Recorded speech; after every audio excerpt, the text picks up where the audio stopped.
Assalamualaikum warahmatullahi wabarakatuh. Perkenalkan, nama saya Aditya Pratama. Kelas SI 23C.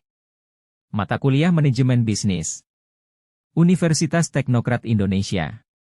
Di sini saya akan sedikit menjelaskan materi tentang mengelola bisnis dalam lingkungan global. Pengertian. Mengelola bisnis dalam lingkungan global merujuk pada kemampuan untuk mengelola operasi bisnis dengan mempertimbangkan aspek globalisasi seperti pasar internasional, persaingan global, peraturan perdagangan lintas negara, keberagaman budaya, dan teknologi yang berkembang pesat. Ini melibatkan strategi untuk memperluas kehadiran bisnis ke pasar global, memahami dinamika pasar global, mengelola rantai pasokan global serta mengadaptasi produk, layanan, dan strategi pemasaran saingan kebutuhan dan preferensi lintas budaya. Terdapat 4 tahap globalisasi. 1. Tahap domestik, yaitu berorientasi domestik, keterlibatan awal di luar negeri dan kepekaan budaya tidak begitu penting. 2. Tahap internasional, ialah berorientasi ekspor dan multidomestik, menempati posisi kompetitif. Kepekaan budaya merupakan hal yang sangat penting. 3. Tahap multinasional, yaitu tahap berorientasi multinasional, menempati tahap perkembangan meledaknya bisnis internasional, kepekaan budaya merupakan hal yang cukup penting. 4. Tahap global, yaitu berorientasi pada pasar global, menempati tahap perkembangan global, kepekaan budaya merupakan hal yang sangat penting. Memulai bekerja secara internasional.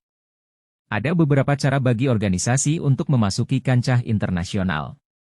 Salah satunya adalah dengan mencari sumber daya bahan baku atau tenaga kerja yang lebih murah di luar negeri, yang disebut dengan offshoring atau outsourcing global. Cara lainnya adalah dengan memperluas pasar barang jadi di luar negeri, yang dilakukan dengan cara ekspor, lisensi, dan investasi langsung. Berikut adalah strategi-strategi memasuki pasar yang banyak dilakukan oleh perusahaan dalam memasuki pasar luar negeri. A. Ekspor, exporting.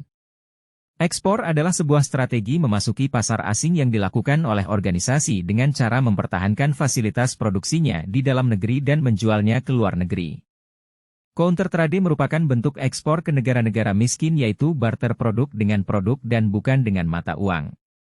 B. Outsourcing global, offshoring, merupakan pembagian tenaga kerja secara internasional sehingga aktivitas pekerjaan dapat dilakukan di negara-negara dengan sumber tenaga kerja dan pasokan termurah. C. Lisensi, licensing. Adalah sebuah strategi yang dilakukan oleh organisasi untuk memasuki pasar internasional dengan cara memastikan ketersediaan sumber daya bagi perusahaan di negara lain untuk berpartisipasi dalam produksi dan berjualan produknya di luar negeri. Bentuk khusus dari lisensi adalah waralaba, franchising, yang dilakukan ketika usaha waralaba membeli paket lengkap bahan baku dan layanan, termasuk peralatan, produk, bahan baku produk, merek dan nama dagang, saran manajerial, dan sistem operasional terstandar luar negeri. Bentuk khusus dari lisensi adalah waralaba, franchising, yang dilakukan ketika usaha waralaba membeli paket lengkap bahan baku dan layanan, termasuk peralatan, produk, bahan baku produk, merek dan nama dagang, saran manajerial, dan sistem operasional terstandar. D. Investasi langsung, direct investing, adalah sebuah strategi untuk memasuki pasar internasional dengan cara mengelola fasilitas produksi negara lain. Jenis investasi langsung yang paling populer adalah joint venture, yaitu jenis investasi langsung yang dilakukan organisasi dengan berbagi biaya dan risiko dengan perusahaan lain untuk mendirikan fasilitas produksi, membuat produk baru, atau membangun jaringan penjualan dan distribusi. Jenis lainnya adalah mendirikan cabang luar negeri, wholly owned foreign, yang dimiliki dan dapat dikenadilkan secara penuh oleh perusahaan. Bentuk investasi yang paling mahal adalah greenfield venture, yaitu jenis investasi langsung yang paling berisiko yang dilakukan organisasi dengan membangun perusahaan subsidi dari awal di luar negeri. China Inc. Maksud dari strategi ini adalah dengan menjadikan China sebagai negara tempat berinvestasi daripada negara-negara lain di dunia, lingkungan bisnis internasional. Manajemen internasional, international management, adalah manajemen operasi bisnis yang dilakukan di lebih dari satu negara. Tugas-tugas mendasar manajemen bisnis, termasuk pendanaan, produksi, serta distribusi barang dan jasa, tidak banyak berubah ketika suatu perusahaan melakukan transaksi bisnis di tingkat internasional. Ada beberapa faktor penting yang harus diperhatikan dalam memahami lingkungan internasional. Yang pertama, ekonomi, seperti pembangunan ekonomi dan yang pendapatan per kapita, DLL. Yang kedua sosial budaya, seperti nilai-nilai sosial kepercayaan dan bahasa, DLL. Yang ketiga hukum, seperti risiko politik, tarif. Pajak, DLL.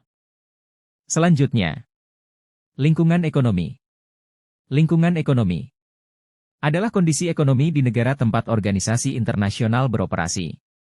Lingkungan ini terdiri atas beberapa faktor yaitu, pembangunan ekonomi, pasar sumber daya dan produk, serta nilai tukar yang akan dibahas juga ada inflasi, tingkat suku bunga, dan pertumbuhan ekonomi. Perkembangan ekonomi. Perkembangan ekonomi di berbagai negara dapat dikategorikan menjadi negara maju dan negara berkembang. Kriteria ini didasarkan pada pendapatan per kapita yang dihasilkan dari produksi barang dan jasa suatu negara dibagi dengan jumlah penduduk. Negara-negara maju memiliki indeks daya saing yang lebih tinggi. Salah faktor penting dalam mengukur daya saing adalah infrastruktur negara yang menentukan aktivitas ekonomi. B. Pasar sumber daya dan produk. Ketika menjalankan bisnis di negara lain, para manajer harus mengevaluasi tuntutan pasar akan produk mereka. Jika tuntutannya tinggi, mereka dapat memutuskan untuk mengekspor produk mereka ke negara tersebut. C. Nilai tukar. Nilai tukar, exchange rate, adalah nilai tukar mata uang suatu negara terhadap mata uang negara lain. Perubahan nilai tukar dapat berdampak besar bagi daya untung bisnis internasional yang menukarkan jutaan dolar dengan mata uang lain setiap hari. Lingkungan politik hukum. Yang pertama, risiko politik, political risk, adalah risiko kehilangan aset, daya untung, atau kontrol manajemen karena peraturan atau tindakan politik dari pemerintah tuan rumah. Risiko politik mencakup pengambilan alih aset yang dilakukan oleh pemerintah serta tindak kekerasan yang diarahkan kepada aset atau pegawai perusahaan.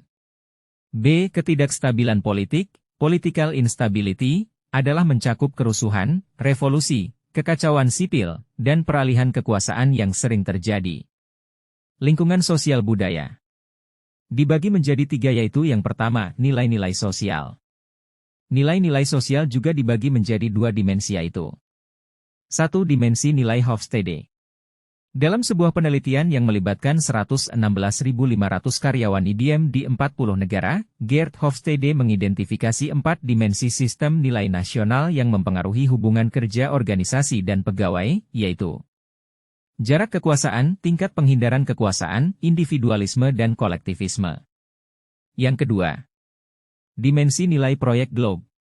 Proyek Globe mengidentifikasi 9 dimensi yang menjelaskan perbedaan budaya, termasuk yang diidentifikasi oleh Hofstede.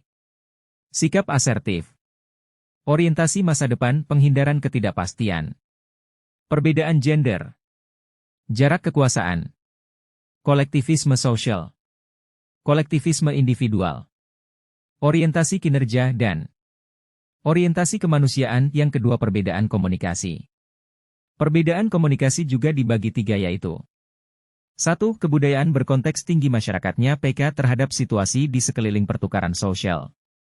Mereka berkomunikasi terutama untuk membangun hubungan sosial, makna lebih diperoleh dari konteks, setting, status, dan perilaku nonverbal, daripada kata-kata eksplisit. Hubungan dan kepercayaan lebih penting daripada bisnis, serta kesejahteraan dan harmoni kelompok sangat diutamakan. Yang kedua, kebudayaan berkonteks rendah, yaitu masyarakatnya berkomunikasi terutama untuk bertukar fakta dan informasi, makna diperoleh dari kata-kata eksplisit, transaksi bisnis lebih penting daripada membangun hubungan dan kepercayaan, serta kesejahteraan dan prestasi individu lebih penting daripada kesejahteraan dan prestasi kelompok. Yang ketiga, karakteristik budaya lainnya meliputi 1. Bahasa, beragam. 2. Agama, mencakup objek-objek sakral, falsafah hidup, tabu, dan ritual. 3. Organisasi sosial, mencakup hal ihwal sistem status, kekerabatan dan keluarga, institusi sosial dan peluang mobilitas sosial. 4. Pendidikan, mempengaruhi tingkat literasi, ketersediaan tenaga kerja berkualifikasi, dan dominasi tingkat primer dan sekunder. 5. Sikap, sikap terhadap prestasi, pekerjaan, dan sesama manusia. Semuanya mengelola lingkungan internasional dibagi menjadi dua yaitu yang pertama, Membangun kecerdasan budaya. Cultural intelligence adalah kemampuan seseorang dalam menggunakan daya pikir dan pengamatannya untuk menafsirkan bahasa tubuh dan situasi baru serta memberikan respons perilaku yang sesuai. Meliputi aspek kognitif, aspek emosional, aspek fisik. Selanjutnya 2. Melakukan pengelolaan lintas budaya. Di samping mengembangkan kecerdasan budaya, para manajer dapat mempersiapkan diri untuk bekerja di kancah internasional dengan memahami nilai-nilai social hofstede dan globe yang dianut di negara tempat mereka bekerja. Baik, cukup sekian materi yang saja jelaskan, mohon maaf apabila ada kesalahan dalam penyampaian. Saya ucapkan terima kasih yang telah menyimak video saya dan jangan lupa like, komen dan subscribe.